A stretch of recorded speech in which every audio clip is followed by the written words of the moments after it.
नमस्कार, आप देख रहे हैं न्यूज 18। मैं हूं आपके साथ मेनका चौधरी। शाम के 7 बज गए हैं। खबर दमदार की शुरुआत करते हैं और सबसे पहले खबर त्रिपुरा से, जहां पर आज मुख्यमंत्री योगी आदित्यनाथ मौजूद थे और उन्होंने सिद्धेश्वरी मंदिर का उद्घाटन किया है।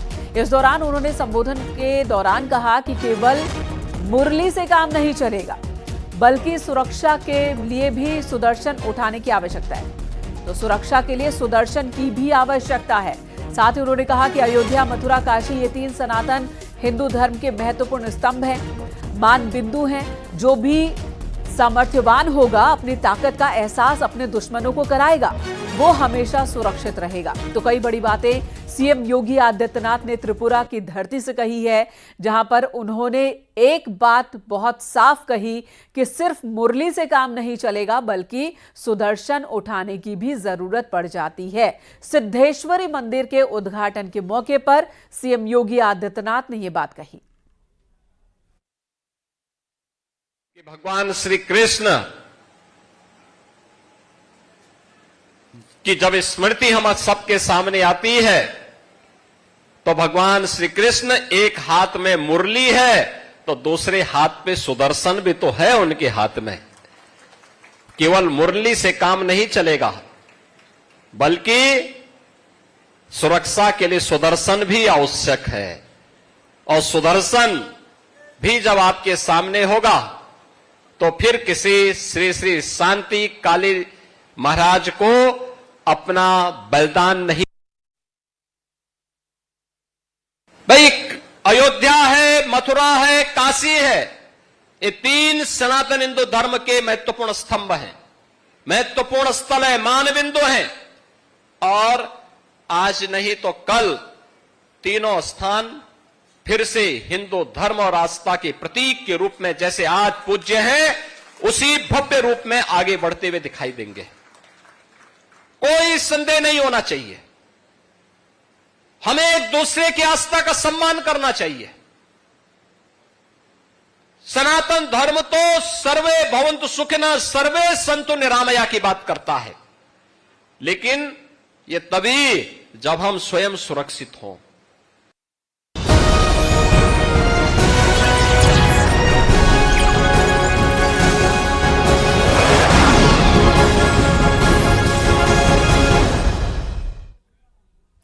न्यूज 18 के कार्यक्रम चौपाल में अखिलेश ने मायावती का फोन नहीं उठाने वाले आरोप पर कहा कि जब गठबंधन टूट गया तो फोन का कनेक्शन भी टूट गया।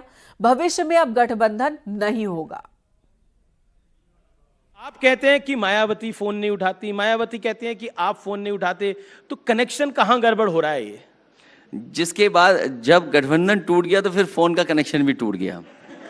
तो अब होगा नहीं आगे, अब आगे होगा नहीं कनेक्शन। नहीं, अब कैसे होगा? लेकिन इंडिया अलायंस को लेकर आप क्या भविष्य देखते हैं? हरियाणा में आपने सीटें मांगी थी, सीटें आपको नहीं मिली हैं, कैसे देखते हैं आप इसको? देखिए, हरियाणा में समाजवादी पार्टी का संगठन बहुत अच्छा नहीं है, लेकिन समाजवादी पार्टी के पास फेसेस बहुत अच्छे थे जो समाजवादी पार्टी के चुनाव चिन्ह पर लड़ना भी चाहते थे या समाजवादी पार्टी के सहयोग से लड़ना चाहते थे। समाजवादी पार्टी की कोशिश थी कि कांग्रेस के साथ अलायंस में जाएं, लेकिन क्योंकि हमारा ये मानना है सीट से ज्यादा जीत महत्वपूर्ण है। और इसी चौपाल के दौरान अखिलेश यादव ने माफिया और मठाधीश वाले अपने बयान पर सफाई दी। उन्होंने कहा कि उनका निशाना मठाधीश पर था, साधु संतों पर नहीं। माफिया और मठाधीश को मिला देंगे तो फिर आप तो कईयों को तो बुरा लगेगा। आप देखिए, उत्तर प्रदेश में जी, जब से भारतीय जनता पार्टी की सरकार बनी है, बड़ी संख्या में साधु संतों की हत्या हुई है। मुझे याद है, नरेंद्र गिरि जी अखाड़ा परिषद के अध्यक्ष थे जी, और कोई समय ऐसा नहीं गुजरता था जब वो लखनऊ आए और मुझसे मिल करके ना जाएं। सोचिए, उनकी हत्या हो गई। रायबरेली में एक साधु संत थे, उन्हें उल्टा लटका दिया गया था। लखनऊ में एक हिंदू वाहिनी के नेता थे, हिंदू सभा के, उन्हें मार दिया गया था। तो ये सब क्या था? और फिर मैंने किसी साधु संत के खिलाफ नहीं बोला है, मैंने तो केवल मठाधीशों के खिलाफ बोला है। इसमें बुरा किसको लग रहा है? आप भी मैं जानते हैं किसी आपका भी निशाना कहाँ साधु था? संत के खिलाफ नहीं बोला है मैंने। मैं आप आज भी भी जानते हैं कहता आपका हूं, निशाना मैं कहाँ पहले था? भी इतने भोले नहीं है अखिलेश जी आप भी जानते हैं आपका निशाना कहाँ है। नहीं तो मैंने उनके खिलाफ नहीं बोला। मैंने सुना और देखा है कि वो हमारे पुतले जलाए जा रहे हैं। पूरे उत्तर प्रदेश में 6 पुतले जले हैं। अरे यार, हमें कहें तो हम 30 आधे घंटे में 600 पुतले जलवा दें।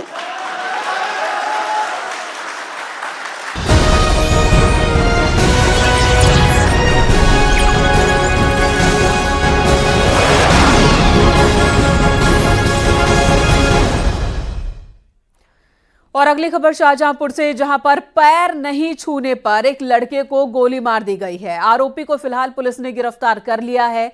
आरोपी के पास से तमंचा भी बरामद किया गया है। पैर न छूने पर इसने एक लड़के को गोली मार दी थी। घायल लड़के का इस वक्त इलाज चल रहा है। गोली मारने वाला निशांत शर्मा है, जबकि जिसे गोली मारी गई है वो देव सक्सेना बताया जा रहा है। 2 महीने पहले देव सक्सेना ने इसके खिलाफ रिपोर्ट दर्ज कराई थी और इसलिए पैर छूने के लिए कह रहा था। मुख्य 4 आरोपी पर इस वक्त फरार हैं, जबकि एक अज्ञात साथी पकड़ा गया है। बड़ी खबर इस वक्त शाहजहांपुर से, जहां पर पैर नहीं छूने पर एक लड़के को गोली मारने का मामला सामने आया है। गोली मारने के मुख्य आरोपी को पुलिस ने गिरफ्तार कर लिया है। वहीं जिस लड़के को गोली लगी है उसे अस्पताल में भर्ती करवाया गया, उसका इलाज चल रहा है। देव सक्सेना इसका नाम है। आखिर गोली क्यों मारी गई है, इसके पीछे जो बात अभी तक सामने आ रही है कि देव सक्सेना ने आरोपी के खिलाफ एक केस दर्ज कराया था 2 महीने पहले और इसी मामले दोनों के बीच विवाद हुआ था और इसी विवाद में गोली मारने वाले शख्स ने देव को कहा था उसका पैर छुए। देव ने पैर छूने से इनकार किया तो आरोपी ने उसे गोली मार दी। फिलहाल उसका इलाज चल रहा है। निशांत शर्मा, जिसने गोली मारी है, उसे पुलिस ने गिरफ्तार कर लिया है। ऋषभ मणि हमारे सहयोगी फोन लाइन पर मौजूद हैं। ऋषभ, इस बारे में विस्तार से बताएं। देखिए, इस पूरी जो घटना है इसकी रूपरेखा 1 महीने पहले की है और ये बताया जा रहा है चूंकि देव सक्सेना ने निशांत शर्मा के खिलाफ एक मुकदमा दर्ज कराया था, उसमें कोई खास कार्रवाई नहीं हो पाई, जबकि निशांत शर्मा जिसके खिलाफ पहले से ही कई मुकदमे दर्ज हैं, दबंग बताया जाता है, वो देव सक्सेना के ऊपर दबाव बना रहा था कि तुम्हें मेरे पैर छूने पड़ेंगे। इसी बात को लेकर एक बार फिर विवाद शुरू हुआ, जिसके बाद निशांत शर्मा ने देव सक्सेना को गोली मार दी। देव सक्सेना का इलाज चल रहा है। पुलिस ने ताबड़तोड़ दबिश दी है और इस पूरे मामले में 4 आरोपी थे जो फरार चल रहे हैं, जबकि एक को गिरफ्तार कर लिया गया। ऋषभ, इन दोनों ही पक्षों का बैकग्राउंड बताएं, गोली मारने वाले और जिसे गोली लगी है। जिसे गोली लगी उसने केस दर्ज कराया था, क्या केस था ये?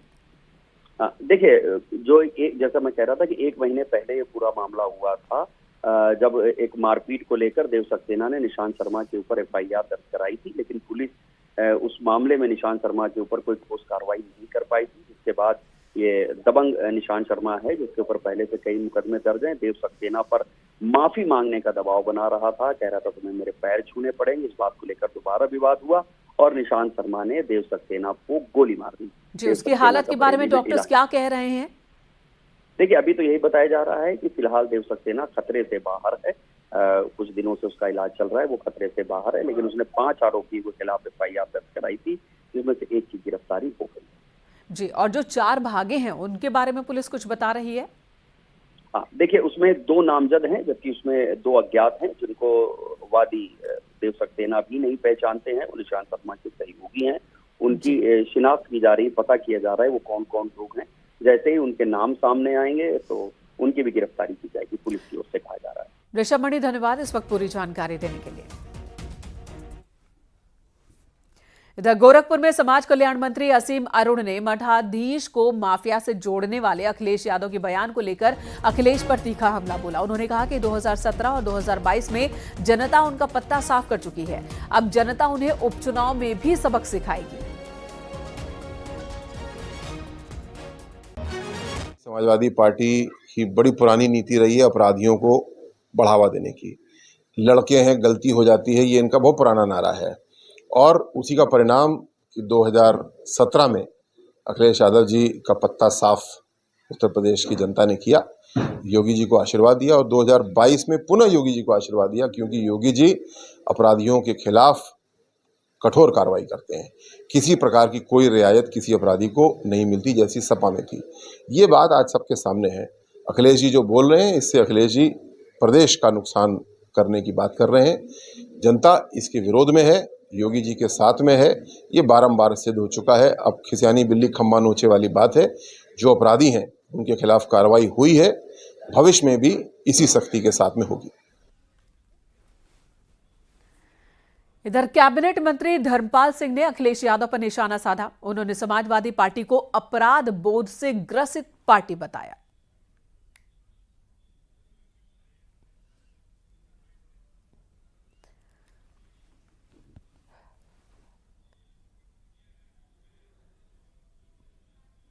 मैंने पहले भी कहा है, इस समाजवादी पार्टी सच कहा जाए तो अपराध बोध से ग्रसित पार्टी है। माननीय अखिलेश जी को अब अपराधियों में भी बिरादरी दिखाई देती है। मंगेश यादव, उन्हें अब यादव दिखाई दे रहे हैं। अपराधी अपराधी होता है, अपराधी ना हिंदू होता है ना मुसलमान होता है। इधर बीजेपी प्रदेश अध्यक्ष भूपेंद्र चौधरी ने राहुल गांधी और अखिलेश यादव पर तंज किया। उन्होंने कहा कि एसपी सिर्फ अखिलेश यादव की है, चाचा की कोई जगह ही नहीं। कांग्रेस का जो विचार रहा है वो आपने देखा होगा, हमेशा कांग्रेस ने आरक्षण का विरोध किया है। बाबा साहब के प्रति उनका दृष्टिकोण, और बाद में चाहे जवाहरलाल जी के विचार या राजीव गांधी जी के विचार या इंदिरा जी के विचार, आरक्षण को जो लोग रहे हैं तो उन्होंने आरक्षण को हमेशा समाप्त करने का काम किया है। और राहुल गांधी जी ने जो बयान दिया है उस बयान से कहीं ना कहीं कांग्रेस पार्टी की मानसिकता समझी जा सकती है। जहाँ तक शैलजा जी का मामला है, वो एक बड़ी नेता हैं और इस प्रकार के नेताओं का कांग्रेस में परिवारवाद है। कांग्रेस में कोई स्थान नहीं है। इधर प्रधानमंत्री नरेंद्र मोदी की अगुवाई में तीसरी बार बनी सरकार ने 100 दिन का अपना कार्यकाल पूरा कर लिया है और इसे लेकर केंद्र सरकार ने अपने पहले 100 दिनों के कार्यकाल की उपलब्धियों का जिक्र किया। कल पीएम मोदी का जन्मदिन भी है। इस मौके पर दिल्ली से लेकर काशी तक बीजेपी कार्यकर्ताओं में उत्साह है। काशी में पीएम मोदी के जन्मदिन की खास तैयारी की गई है। काशी विश्वनाथ में पीएम मोदी के जन्मदिन पर विशेष कार्यक्रम रखा गया है, तो वहीं स्वच्छता अभियान को लेकर कई शेड्यूल किए गए हैं कार्यक्रम। सीएम योगी इन कार्यक्रमों की तैयारियों को परखने और हिस्सा लेने के लिए आज शाम वाराणसी पहुंच रहे हैं। वहीं मोदी सरकार के कार्यकाल के पहले 100 दिनों की उपलब्धियों की बात की जाए तो सरकार ने 100 दिनों में 3 लाख करोड़ की परियोजनाओं को मंजूरी दी है। इसके अलावा किसान सम्मान निधि की 17वीं किश्त भी जारी की गई। 20,000 करोड़ रुपए की राशि बांटी गई है किसानों के बीच। वहीं मध्यम वर्ग को टैक्स में राहत देते 7 लाख तक की आय टैक्स फ्री कर दी गई है। ईज ऑफ डूइंग बिजनेस से लेकर युवाओं के कौशल और रोजगार तक की बात की जा रही है। बीजेपी कार्यकर्ताओं नेताओं की ओर से नारी सशक्तिकरण और स्वास्थ्य सेवाओं को लेकर भी मोदी 3.0 में खास कदम उठाए गए हैं। इन तमाम कामों की जानकारी सरकार की ओर से रखी जा रही है। प्रधानमंत्री जी की जैन जयंती से लेकर 17 सितंबर से और महात्मा गांधी जी की जयंती तक 2 अक्टूबर तक भारतीय जनता पार्टी ने एक सेवा पखवाड़े के रूप में सेवा के रचनात्मक कामों को लेकर हम लोग अभियान चलाते हैं। कल 17 तारीख से स्वच्छता अभियान करके हम लोग इस सेवा पखवाड़े का प्रारंभ करेंगे। उसमें रक्तदान शिविर हैं, मेडिकल कैंप हैं, स्वच्छता के कार्यक्रम हैं और अनेकों कार्यक्रम हैं। 25 तारीख को माननीय दीनदयाल उपाध्याय जी का जन्मदिन है, तो भारतीय जनता पार्टी ने लक्ष्य लिया कि हमारे जो 4 कार्यक्रम बूथों पर होने वाले कार्यक्रम हैं उसमें से एक कार्यक्रम पंडित दीनदयाल उपाध्याय जी की जयंती भी है। और पीएम मोदी के संसदीय क्षेत्र वाराणसी में पीएम मोदी के जन्मदिन को खास तरीके से मनाने की तैयारी की गई है। काशी धार्मिक रंग में रंगी हुई है। गोदौलिया क्षेत्र में प्रसिद्ध शिव मंदिर में मोदी प्रशंसक और बीजेपी नेताओं ने पीएम मोदी के नाम से संकल्प लिया और रुद्राभिषेक किया। पीएम मोदी की लंबी उम्र की इन्होंने कामना की है। हवन कुंड में अग्नि में आहुति दी। बधाई के जयकारे भी लगे हैं। बाबा विश्वनाथ मां गंगा के प्रतीक स्वरूप बाबा बड़ा देव को यहाँ पर जलाभिषेक दुग्धाभिषेक करके माननीय मोदी जी के दीर्घायु शतायु होने की कामना की है, क्योंकि माननीय मोदी जी हम भारतवासियों के लिए इतना कर रहे हैं कि इसके लिए हम सदैव ऋणी रहेंगे। निरंतर चाहे रूस यूक्रेन में भारतीय फंसते हो तो मोदी जी उनको सुरक्षित निकालने का काम करते हैं, चाहे अफगानिस्तान में हमारा सिख बंधु फंसते हो तो उनको निरंतर सुरक्षित लाने का काम माननीय मोदी जी करते हैं। और कल के कार्यक्रमों की जानकारी लेने के लिए, जायजा लेने के लिए सीएम योगी आदित्यनाथ वाराणसी के दौरे पर पहुंचे हैं। कानून और विकास कार्यों पर सीएम योगी आदित्यनाथ समीक्षा मीटिंग बुलाएंगे। निर्माणाधीन संदहा कचहरी सड़क मार्ग का निरीक्षण करेंगे। सारनाथ में विकास कार्यों का निरीक्षण करेंगे और कल पीएम मोदी के जन्मदिन पर आयोजित होने वाले कार्यक्रमों में शामिल भी होंगे सीएम योगी आदित्यनाथ। कल विश्वनाथ मंदिर और काल भैरव मंदिर में पूजा अर्चना भी करेंगे मुख्यमंत्री।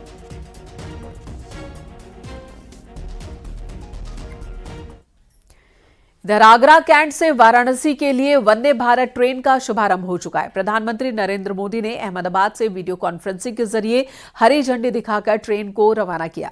आगरा में केंद्रीय राज्य मंत्री एसपी सिंह बघेल और कई विधायक मौजूद रहे। ये ट्रेन 7 घंटे 40 मिनट में आगरा से वाराणसी तक का सफर पूरा करेगी। आगरा को ये चौथी और उत्तर प्रदेश को 10वीं वंदे भारत एक्सप्रेस मिली है। इस ट्रेन का ठहराव टूंडला, कानपुर और प्रयागराज स्टेशन पर होना है।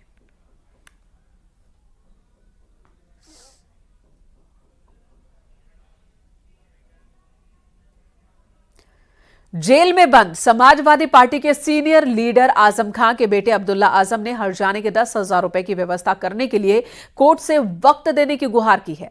दरअसल अब्दुल्ला आजम खान को डबल पैन कार्ड से संबंधित मामले में रामपुर की एमपी एमएलए कोर्ट ने विचाराधीन है वो, जिसमें अब्दुल्ला आजम पर अदालत ने 10,000 रुपए का हर्जाना लगाया था।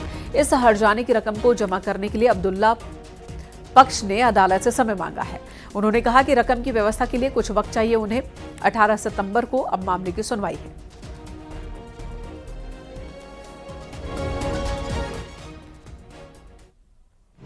नियत थी, बचाव पक्ष के द्वारा प्रार्थना पत्र प्रस्तुत किया गया कि 10,000 रुपये का इंतजाम नहीं हो पाया है। इंतजाम करने के लिए समय दिया जाए और पत्रावली को रिटर्न किया जाए।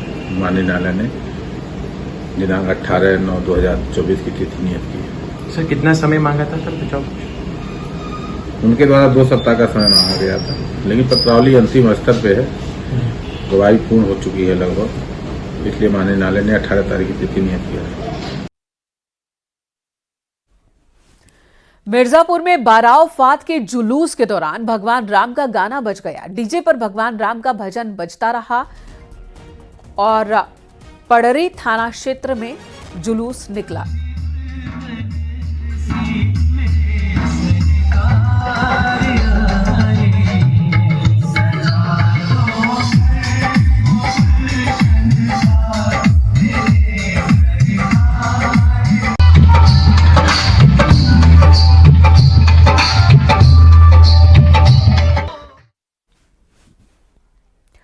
बुलंदशहर में एक घर का छज्जा गिरने से हादसा हुआ। मलबे में दबकर 8 साल के एक बच्चे की मौत हो गई, जबकि 7 साल की एक बच्ची जख्मी हुई है। बारिश की वजह से छज्जा गिर गया था। हादसा गुलावटी कस्बे के मेहरबानपुरा इलाके में हुआ है।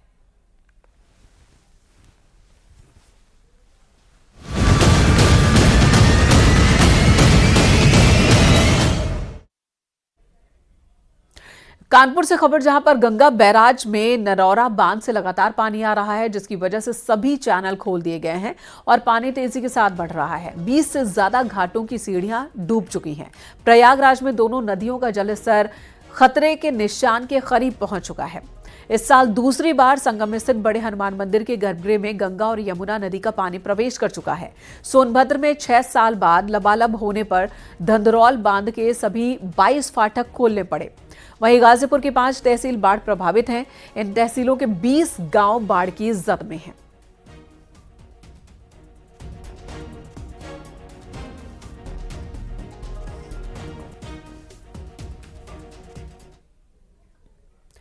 तो विस्तार से बात करते हैं अलग अलग जिलों में बाढ़ की क्या स्थिति है। सबसे पहले वाराणसी की बात, जहां पर गंगा का जलस्तर अब उग्र रूप धारण कर चुका है। आलम यह है कि चेतावनी बिंदु को पार करते हुए गंगा अब सड़कों की तरफ बढ़ रही है, जिसकी वजह से शहर किनारे के कई क्षेत्र जलमग्न हो चुके हैं।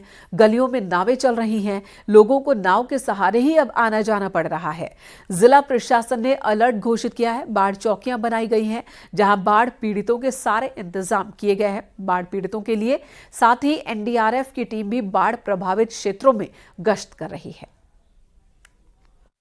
वाराणसी में गंगा का जल स्तर अवरुद्ध रूप धारण कर चुका है। गंगा अपना दायरा बढ़ाते हुए पूरे घाटों को डुबोते हुए अब गलियों के रास्ते सड़कों की तरफ बढ़ रही हैं। हम इस वक्त जहां पर खड़े हैं वो 80 घाट है। 80 घाट पूरी तरह से जलमग्न हो चुका है और अब देख सकते हैं कि गंगा का जो जल स्तर है वो गलियों में प्रवेश कर चुका है और गली से होते हुए सीधे ये सड़क की ओर बढ़ रहा है। यहाँ की जो नज़ारा आप देख रहे होंगे कि तमाम जो घर और दुकान और जो रेस्टोरेंट और होटल्स हैं यहाँ पूरी तरह से पानी भर चुके हैं। लोगों के आवागमन का जो रास्ता है वो पूरी तरह से डूब चुका है। नाव का संचालन किया जा रहा है ताकि लोग जो ज़रूरत की जो सामग्रियां हैं उसको ले आने के लिए वो सड़क पर आ सके, लेकिन जो बढ़ाव है वो लगातार बढ़ते जा रहा है। तो सड़क की तरफ आप देख सकते हैं कि सड़क की तरफ अब गंगा का जो जल स्तर है वो आगे बढ़ रहा है। तो ये कहा जा सकता है कि अगर बढ़ाव इसी तरह जारी रहा तो जल्द ही गंगा शहर की तरफ प्रवेश कर जाएंगी। और जो बढ़ाव का जो स्तर है 2.5 सेंटीमीटर प्रति घंटा की रफ्तार से गंगा बढ़ रही है।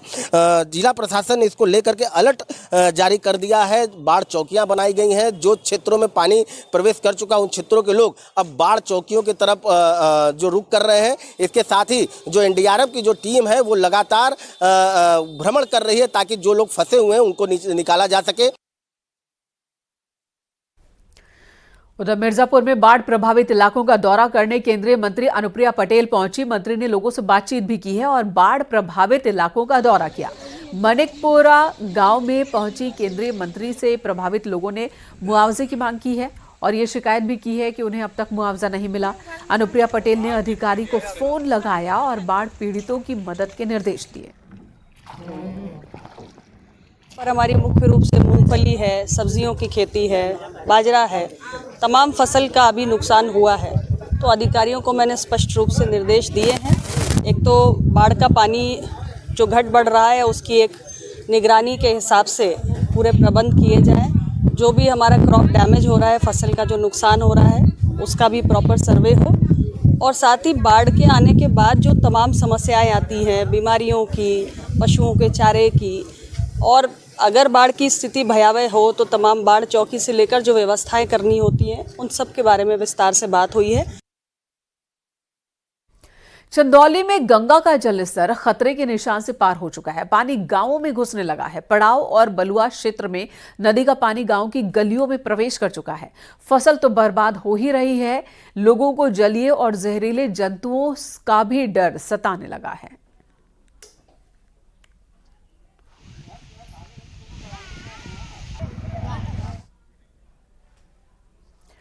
बाराबंकी से खबर, जहां पर जंगल में 4 सियार के शव मिले हैं। किसान नेता ने वन विभाग को जानकारी दी, लेकिन वन विभाग की टीम 2 दिन बाद मौके पर पहुंची और सियार के शव को दफन कराया गया। सियार की मौत की वजह अभी तक सामने नहीं आ सकी है। मामला पंडितपुरवा मजरे के थलवारा गांव का है।